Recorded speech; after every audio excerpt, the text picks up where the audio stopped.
Good Thursday morning to everybody right here in the broadcast news and around the world. It's April 21st, 2022. We have a CBS News special report on President Biden as he makes an announcement for new military aid for Ukraine.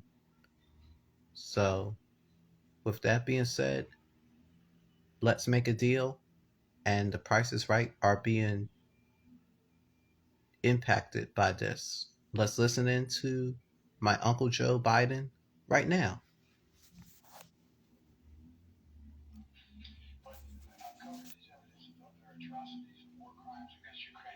It's so clear to the whole world now.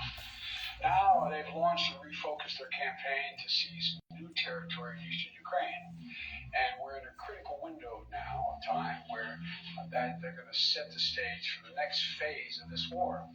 And the United States and our allies and partners are moving as fast as possible to continue to provide Ukraine the forces that they need, the weapons they need, the equipment they need, their forces need to defend their nation.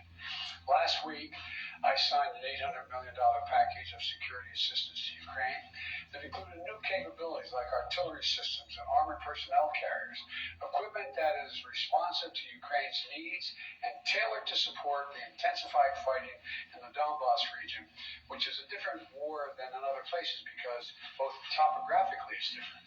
It's flat, it's not in the mountains, and it requires different kinds of weapons to be more effective. Today, I'm announcing another $800 million to further augment Ukraine's ability to fight in the east, in the Donbass region. This package includes heavy artillery weapons, dozens of howitzers, and 144,000 rounds of ammunition to go with those howitzers. It also includes more tactical drones. In the past 2 months, we've moved weapons and equipment to Ukraine at record speed. Thousands of anti-armor and anti-missile helicopters, drones, grenade launchers, machine guns, rifles, radar systems. More than 50 million rounds of ammunition had already been sent. The United States alone has provided 10 anti-armor systems for every one Russian tank that's in Ukraine, a 10-to-1 ratio.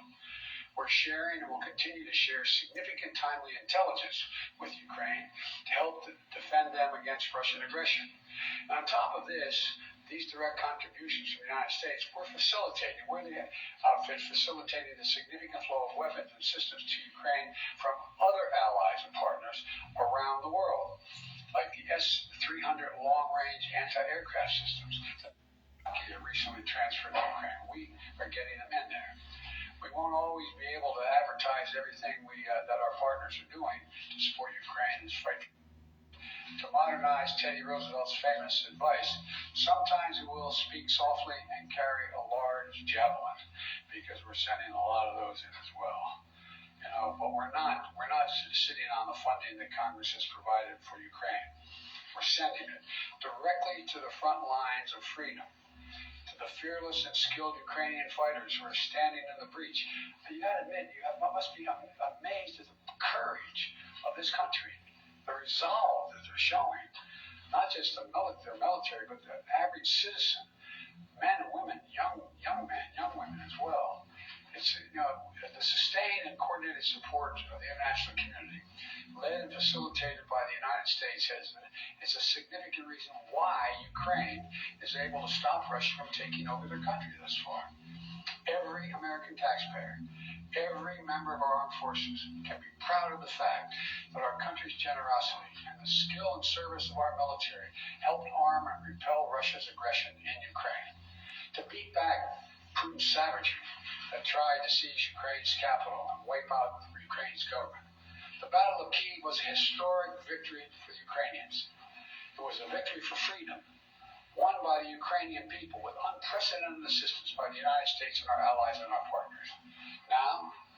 Now we have to accelerate that assistance package to help prepare Ukraine for Russia's offensive that's going to be more limited in terms of geography, but not in terms of brutality. Combined with our recent drawdowns, it will ensure a steady flow of weapons and equipment into Ukraine over the next few weeks. However, with this latest disbursement, I've almost exhausted the drawdown authority I have that Congress authorized for Ukraine in a bipartisan spending bill last month. In order to sustain Ukraine for the duration of this fight. Next week, I'm going to have to be sending to Congress a supplemental budget request to keep weapons and ammunition flowing without interruption. The brave Ukrainian fighters continue to deliver economic assistance to the Ukrainian people. My expectation is Congress would move and act quickly. I want to thank the Congress, Democrats and Republicans, for their support for the people of Ukraine. Our unity at home, our unity with our allies and partners, and our unity with the Ukrainian people is sending an unmistakable message to Putin. He will never succeed in dominating and occupying all of Ukraine. That will not happen. In addition to bolstering Ukraine's resistance on the battlefield, we're also demonstrating our support for the people of Ukraine. Today, the United States is announcing that we intend to provide an additional $500 million in direct economic assistance to the Ukrainian government. This brings our total economic support for Ukraine to $1 billion in the past 2 months. This is money the government can help use to stabilize their economy, to support communities that have been devastated by the Russian onslaught, and pay the brave workers that continue to provide essential services to the people of Ukraine.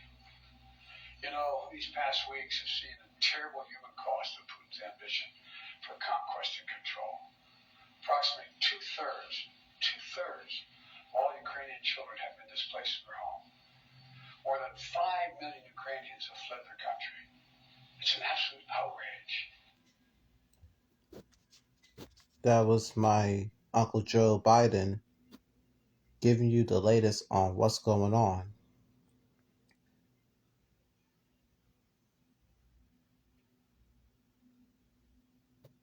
For all the latest news and all the rest, you can head on over to cbsnews.com.